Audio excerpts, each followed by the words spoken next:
Olá, pessoal, eu sou Ceissa Ferreira, coordenadora da exposição Poética de Subversão, Mulheres Artistas em Goiás. E estou aqui neste episódio com a Anaí Jorge. E para começar, vou fazer minha audiodescrição. Eu sou uma mulher negra, de pele clara, estou usando uma blusa rosa, pink, bem forte. Tenho cabelos cacheados, de cor castanho escuro. Estou usando um brinco dourado, comprido. Acho que é isso. Então, vamos aqui começar esse bate-papo com a Anaí, professora Anaí, né? Agradeço imensamente você estar aqui conosco, Anaí. É uma honra, né, poder ter essa oportunidade de te ouvir. O prazer é todo meu, é uma grande honra estar aqui, tá? Participando desse momento.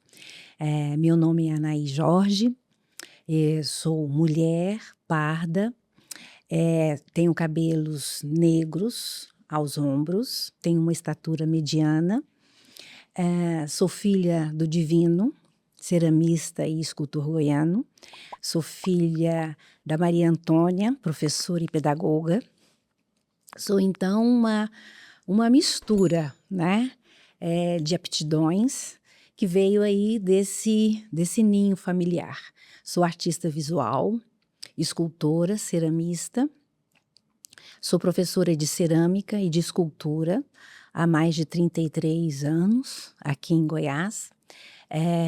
Fui professora durante 27 anos da Universidade Federal de Goiás, lidando com a cerâmica, com a escultura. Nesse período tive assim o prazer de ter vários estudantes, vários alunos, vários artistas, inclusive com grande carinho as meninas que participam comigo dessa exposição. Agradeço aqui imensamente o convite feito por você, Ceissa, e toda a coordenação e direção do Sertão Negro. Então, Manuela, Chica, Lucélia e Gabriela foram minhas alunas, né, nesse período aí, essa fase na Universidade Federal de Goiás, que foi extremamente positiva e legal de fazer. Lá tivemos um primeiro contato, né, com a cerâmica, isso foi repassado para elas. A disciplina era uma disciplina muito introdutória, 4 meses, então elas tiveram assim um primeiro lidar com essa matéria, com esse material, com a modelagem, com a escultura em argila, né?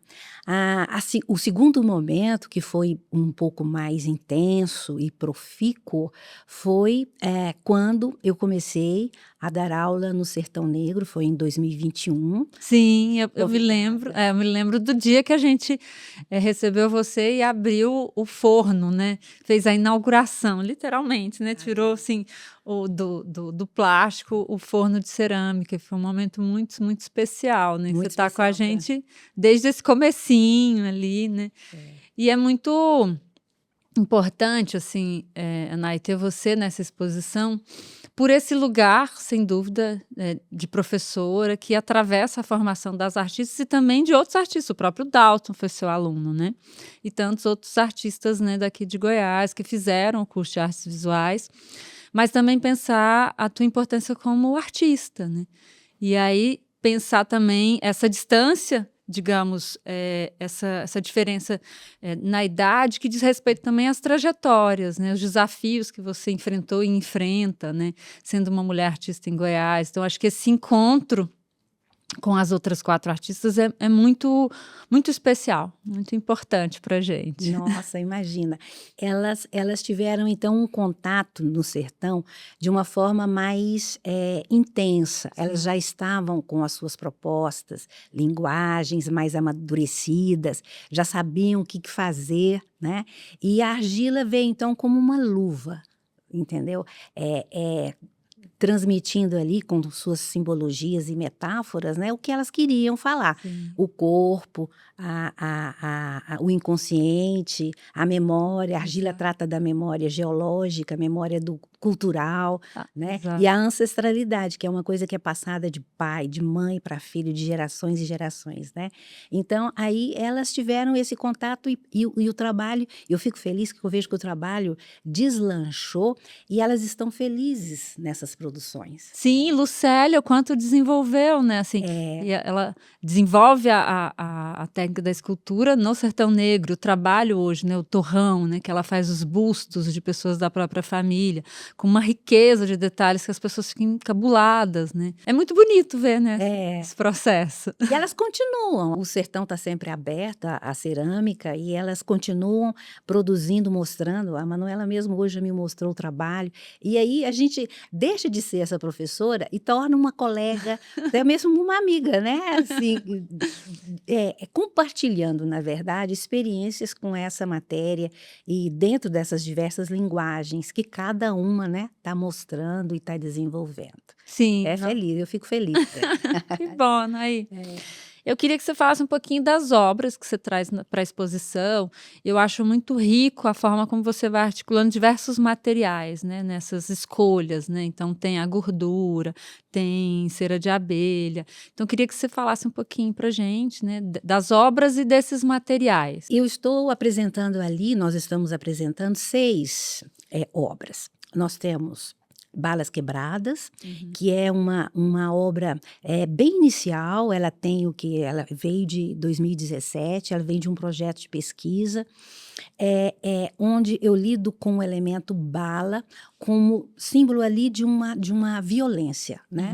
E ali a bala é a bala indivíduo, né? Então são objetos grandes de 35 centímetros, feitos manualmente por um artesão. Ele conduziu ali a formação no torno dessas balas, mas foi feita por uma argila frágil e ela no processo ela quebrou, ela rachou. Então as balas quebradas vêm desse processo também. E foi um momento onde eu estava pesquisando a obra do Beuys, que é um artista contemporâneo alemão, e ele trabalha muito com a gordura. E a gordura, estudando um pouco da trajetória dele, do trabalho dele, a gordura, ela está ligada intrinsecamente com o processo de cura dele mesmo como indivíduo, e também do conhecimento que ele tinha da antroposofia, que é um pouco perto ali da teosofia.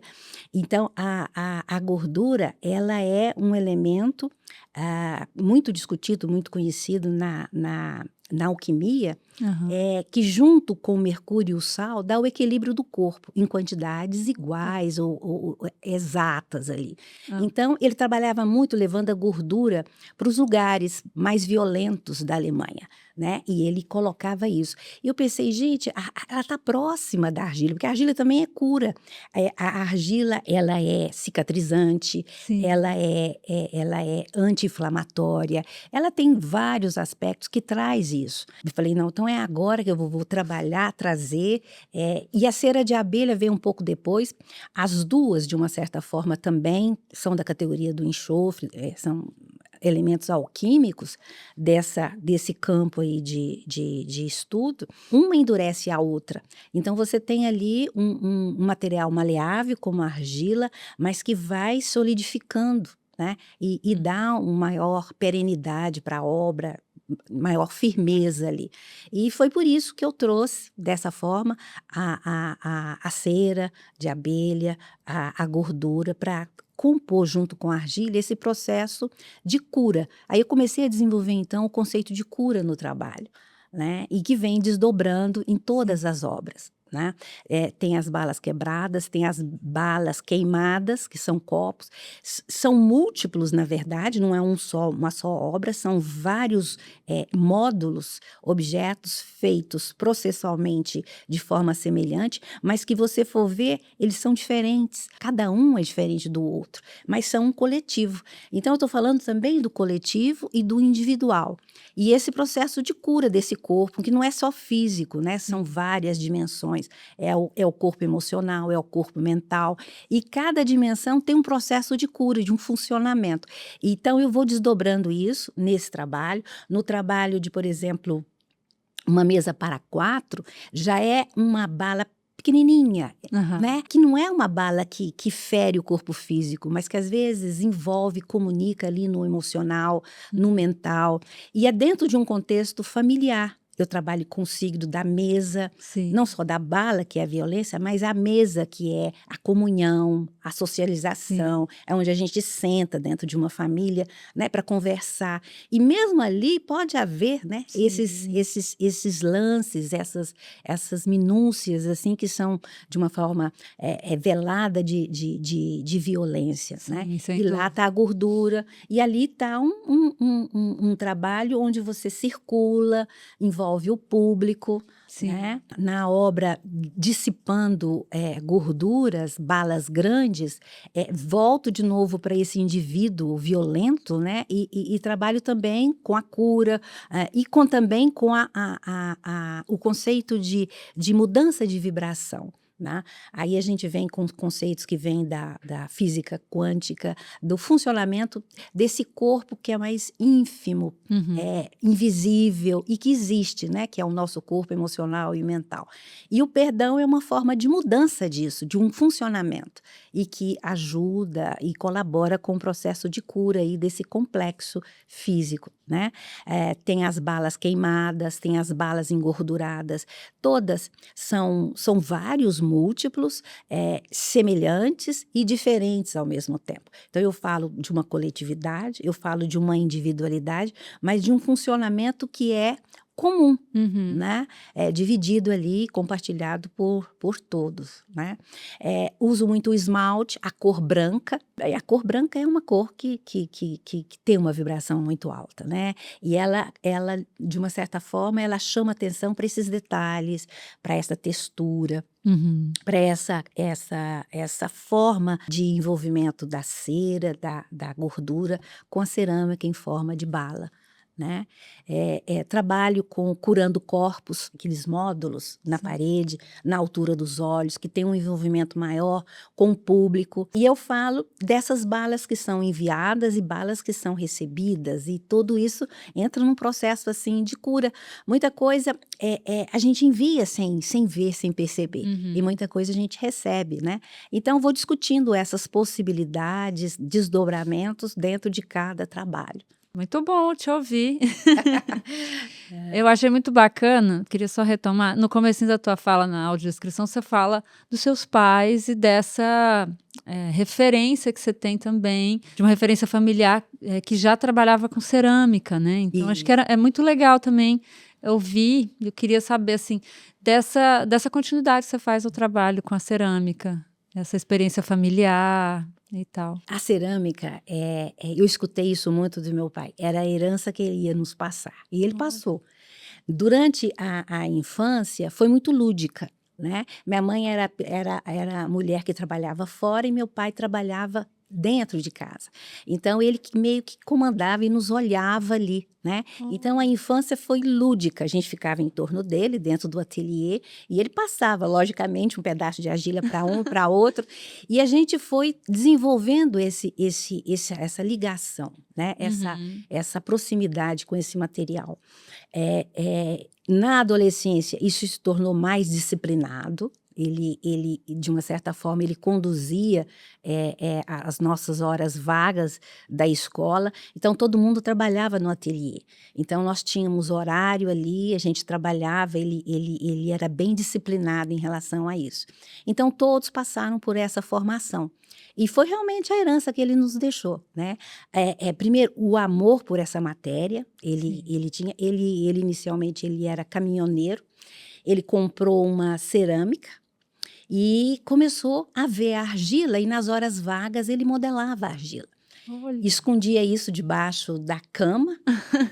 E um dia, um teórico aqui, o professor Emílio, viu os trabalhos debaixo da cama, e foi assim que ele começou, de uma forma artística, né, a expor, a trabalhar, a desenvolver, isso na década de 60, 70. Gente. Foi assim que ele surgiu.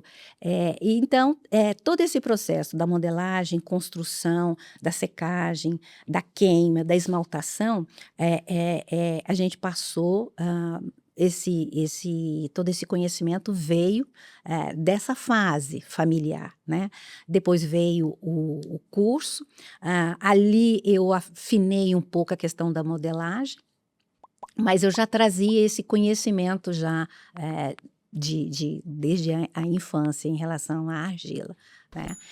A minha mãe, observando ali a forma como ela conduzia, ela era uma professora muito querida, Uhum. então a gente foi seguindo de uma certa forma os passos dos dois. Eu tive uma outra pessoa também que foi extremamente importante, a minha avó paterna morava sempre perto e ela sempre estava ali e ela tinha um envolvimento com a espiritualidade muito grande.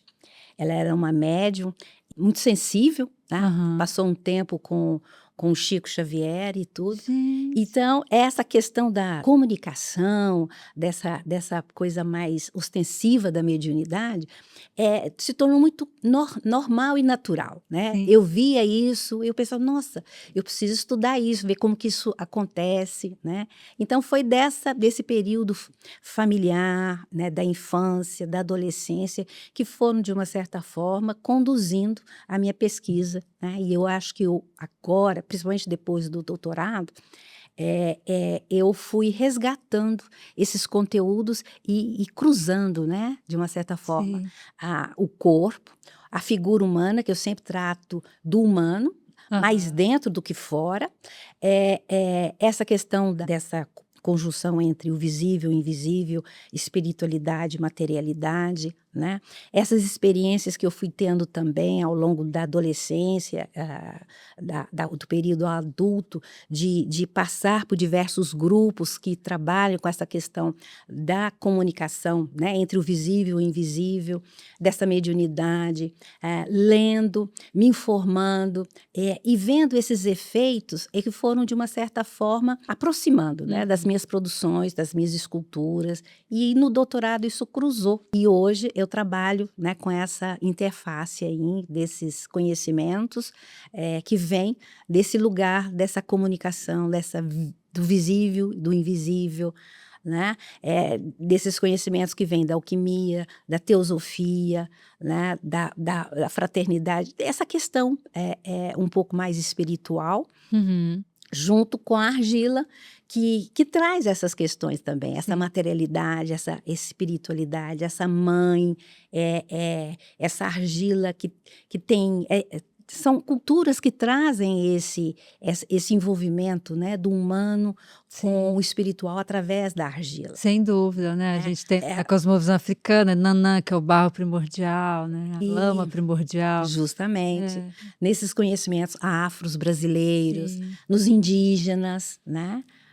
Da argila como terra, né? Você está Sim, trabalhando com a terra, você trabalha com um ser ali que tem uma energia sim, viva, né? A argila vem da terra.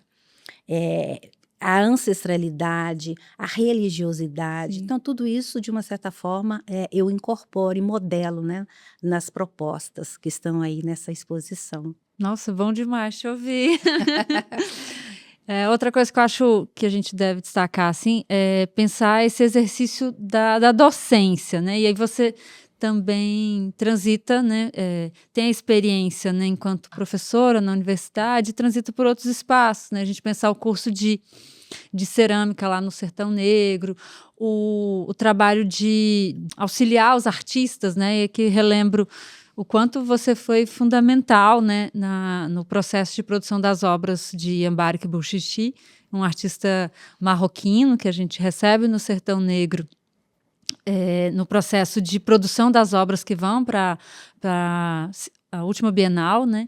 Então, eu queria que você falasse também desse exercício da docência lá e também na universidade, se você achar que é bacana, também mencionar isso. A experiência com Embara que foi espetacular, né. Uhum. Ele veio de uma outra cultura, trazendo a importância da argila para o trabalho dele, o como ele respeita esses artesãos que trabalham com argila, né, e ele veio com isso, trazendo ali a construção do vaso, que é essa coisa tão arcaica, né, Uhum. antiga, porque o vaso ele é uma materialização da argila que que é ancestral Sim. mesmo. E em tudo quanto é lugar, né? Tá lá no norte da África, na África como um todo, na Europa, nas Américas, enfim. Essa argila que brota e vem com essa força, né? Essa força toda. Aliada a uma poética extremamente sensível, né? O poema, ele vem com isso. E a gente recebeu isso como uma oportunidade fantástica. Eu falei, nossa, acompanhamos esse processo dele, respeitando o momento de criação, que ele também estava num processo ali de fechamento do trabalho, para deixar o trabalho bem redondo, né? E a gente acompanhou tecnicamente, acionando, agilizando a secagem, a construção, todo o grupo do Sertão Negro se envolveu com isso. Sim. As meninas, muitas das que estão aqui, também participaram Sim. da construção desses vasos, desses 18 vasos, de diversas cores, né? Ele pesquisou essa poesia vinda de lá, da África, vindo da América, aqui do contexto nosso, Brasil. Ele levou isso para cada vaso, ele poliu isso, né? Então, na verdade, a gente teve uma troca também, Sim. né? Não só técnica, mas também poética de todo o processo que ele vinha e que está, né, desenvolvendo com a argila, né? E fez essa montagem dessa obra de uma forma tão sensível, né? Essa instalação que ele produziu, mas deu assim um certo temor, porque era um tempo muito curto Sim. para produção, secagem. E a argila Corrido. exige tempo, né? A secagem, ela tem um comportamento muito dela. Sim. Ela é agressiva, ela é dócil, mas ela tem um comportamento dela ali e você só tem que seguir. Não dá para ficar acionando, né? Então, queimamos em vários locais.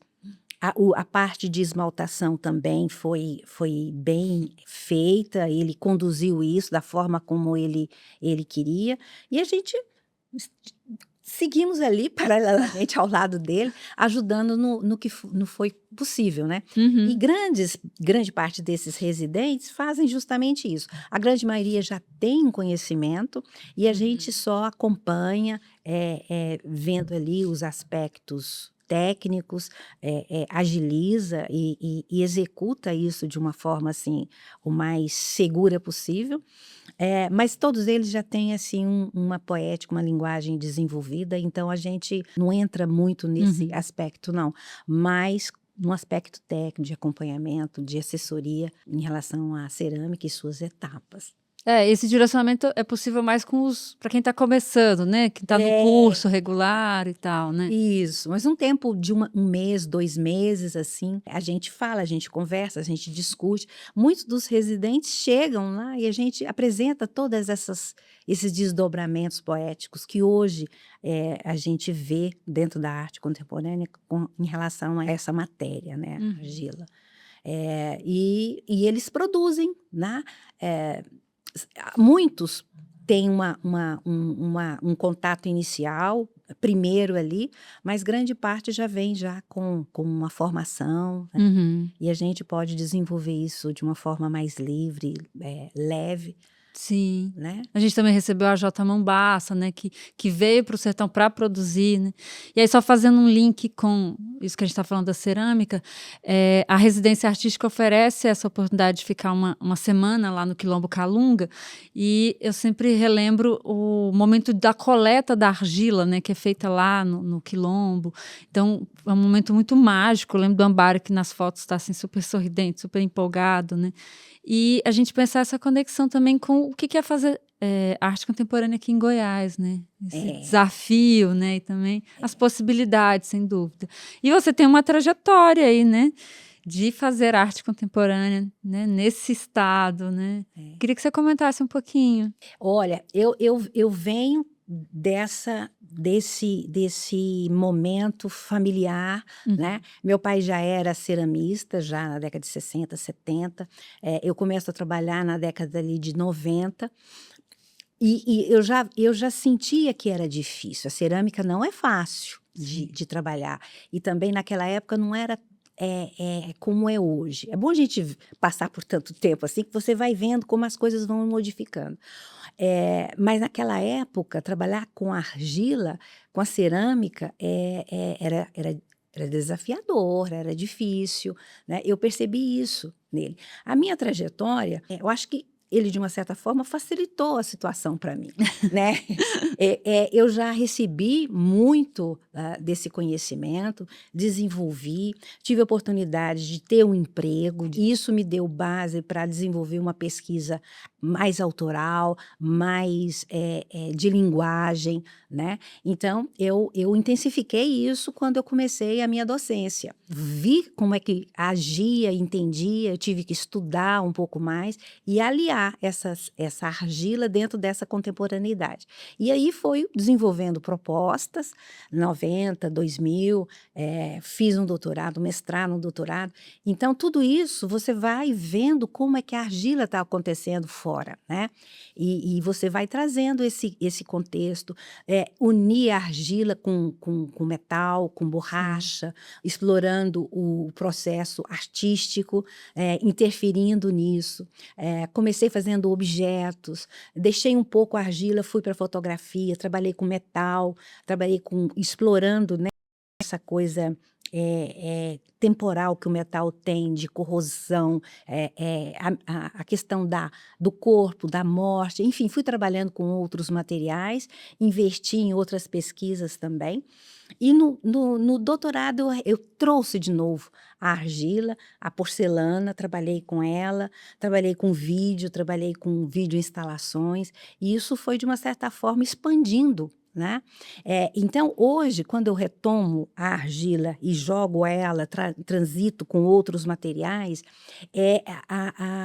o trabalho fica mais fluido, né? Sim. Então, você consegue transmitir as suas ideias, a linguagem, o que você quer dizer, de uma forma mais segura. Isso, de uma certa forma, vem uma resposta Uhum. do público, né? E eu fico feliz hoje de ver que as gerações, né, estão surgindo e a argila tá presente, né? Em todas as obras Sim. ali estão presentes. E é uma espécie de escola que vai, né, se formando em relação a esse material. E eu fico assim, entusiasmada, feliz, e ajudando no que eu posso, né? Elas sempre estão voltando e recebendo ali a orientação, eu não digo nem a opinião, porque em se tratando de trabalho contemporâneo, artístico, individual, eu sigo muito a conduta que meu pai teve. Ele jamais criticou o meu trabalho. Olha. Ele sempre apoiava, conduzia, queimava, ele jamais interferiu. Ele gostaria que eu seguisse a proposta dele, né? Ele Aham. pensava assim na cabeça dele que eu poderia desenvolver e continuar o trabalho dele. Mas a gente busca, de uma certa forma, uma linguagem nossa, né? A própria. Sim. E eu repasso isso para os alunos, né? A proposta já é tão difícil de sair do ser humano, do aluno, do artista. Então a gente acompanha, né? Segue, deixa, apoia, e o trabalho nasce, fortalece, né? Sim. Então é mais ou menos isso, né? A minha experiência com a argila nesses 30, 40 anos aí de estrada. Mas, Anaí, também é muito legal pensar como a Nuan, que é tua filha, está seguindo seus passos, né? Essa coisa de passar referências, né? E receber essa troca, né? Eu acho muito bonito esse trabalho que vocês fazem juntas lá no sertão. Queria que você comentasse também sobre isso. Olha, ela aproximou. Eu deixei muito livre a Noan durante todo o processo, ela buscou os caminhos dela, e em determinado momento eu senti que ela estava aberta e solicitando uma maior orientação da minha parte. Aí entrei, a gente dividiu o espaço lá, eu vi que ela estava pronta, já estava assim, com condições de seguir, e foi muito natural, né? Uhum. E ela está ali desdobrando, desenvolvendo o trabalho dela, né, de se descobrindo artista, que ela vem de uma outra, ela vem do design, mas ela está se desdobrando, estudando, ela tá, a gente fica feliz em ver, né, o Sim. desabrochar da pessoa, o interesse, ela está formando, está tendo outros conhecimentos em relação a isso, está procurando uma própria formação, está amadurecendo de uma forma muito pessoal a linguagem dela, e eu fico extremamente feliz. E eu, toda mãe, né, a gente a gente quer que todos sigam o caminho, tenham um desenvolvimento, Sim. né, e sigam o caminho deles, né. E que bom que está passando e ela vai repassar isso adiante, né, desenvolvendo ali a pesquisa dela, o trabalho dela, desenvolvendo toda uma proposta dentro desse contexto aí. Ela está me ajudando bastante, muito esforçada, desenvolvendo a proposta dela e eu fico feliz. Ah, é bom demais. E a gente pensar também, esse trabalho que é feito, no sertão com os outros artistas, essas trocas, né, eu acho que isso é muito rico, muito muito especial. E voltando para o teu trabalho, eu acho muito forte, né, das obras que estão na exposição, o que é a mesa, né, mesa para 4. É, Porque você falou isso no começo da nossa conversa aqui, mas é muito delicado falar desse espaço da família, da casa, né, como um espaço também que é passível de violência, né. E muito aí sutil, exato, às vezes não tão sutil, às vezes é claro. Tudo é passível de um equilíbrio, sim, não é? A gente precisa vivenciar isso, ver isso e cuidar disso nesse contexto, tão próximo que é em torno de uma mesa, né. sim, Esses símbolos que às vezes eu trago para o trabalho, eu trago a bala, que é algo mais contundente, mas eu trago a boneca, eu trago a cama, eu trago a mesa, a estante, então são lugares da casa e que simbolicamente falam alguma coisa, sim. né. A mesa, ela é o lado social da casa. Esse lugar de poder também, De né, estar poder, à de mesa. você sentar e de você olhar, de você se alimentar, de você conversar, de Sim, você contar histórias, de você falar sobre o seu dia. E o prato, né, que é o alimento. Então ali você vê uma coisa pequena, contundente, envolta, sempre com a possibilidade da gordura e da cera, né, e como é que a gente vai digerir isso, sim, né, e ali como é que a gente vai fazer isso desaparecer, isso se tornar, positivo sim. dentro de um contexto familiar ou um contexto de amizade, porque quando você vai para uma mesa, você vai com conhecidos, Uhum, né, de relações ali interpessoais que são próximas de você. sim. Então a gente está discutindo de uma certa forma isso. Muito legal, Naí. Eu fico muito feliz de poder ouvir você e as outras artistas também, porque é um aprendizado, né? A gente só vê a obra pronta lá na exposição e não tem muita noção, principalmente quem está acompanhando, de todo o trabalho que é, né? Assim, eu estou coordenando a exposição, tenho acompanhado, mas é sempre bom ouvir, né, o processo criativo, ouvir o desejo da artista antes de fazer a obra e depois a obra pronta. Então, eu fico muito grata, né, de ter essa oportunidade. Queria que você falasse alguma coisa que você acha que não conseguiu falar, que gostaria de mencionar sobre as obras. Voltando assim às obras, né, ali é um cruzamento de várias coisas, né, de experiências pessoais, de cura, de estudos, de leituras, que é do campo, às vezes, da filosofia, às vezes da física quântica, e a gente vai, tratando poeticamente todos esses conteúdos para ver como é que eu vou traduzir isso aqui nesse contexto poético. É um trabalho um pouco conceitual? É, mas tem ali a fatura, né, tem os materiais que são extremamente dúteis, eles são, tem que dissolver a cera, tem que dissolver em banho-maria a gordura, tem que misturar isso, tem um tempo muito rápido para montar tudo, né, Nossa, você tem que fazer as balas e trabalha isso exaustivamente fazendo porque eu trabalho com múltiplos, né, em sim. algumas obras minhas, às vezes eu reproduzo 800 vezes. Nossa!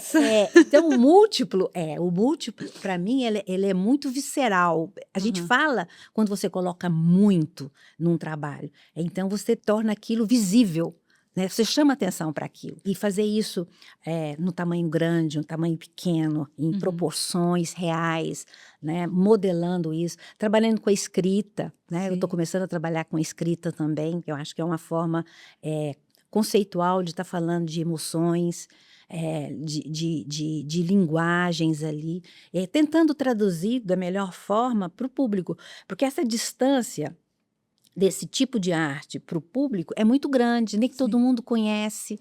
Dentro da própria arte, artistas, né? Tem que ter um certo cuidado, traduzir isso de uma forma mais acessível, Sim. né? Para que o público possa interagir e fazer tudo de uma forma clara, próxima, sem agressão, Uhum. né? Eu acho que isso é o que me importa num trabalho hoje. Não agredir, mas comunicar, sugerir, mostrar. Nossa, isso acontece. Né? E como acontece? Né? Às vezes, numa conversa, a gente, sem querer, a gente, nas entrelinhas, né? A gente deixa algo contundente Sim. passar, né? E que não precisaria ser dito, né? Ou a gente recebe, Verdade. e sempre acionando aí a nossa capacidade de perdão em relação a isso. Muito obrigada, Anaí. Pessoal, a gente chega ao fim, desse episódio. Mais uma vez, meu agradecimento à Anaí Jorge, né, artista que integra a exposição Poética de Subversão, Mulheres Artistas em Goiás. Convido vocês a visitarem, né, acessarem o perfil do Sertão Negro no Instagram. Em breve também a gente vai ter informações sobre os cursos, né? E um dos cursos é cerâmica, com a professora Anaí Jorge, né, e o apoio da Anuam. Então, também podem conferir o nosso canal no YouTube. Acho que é isso. Muito obrigada.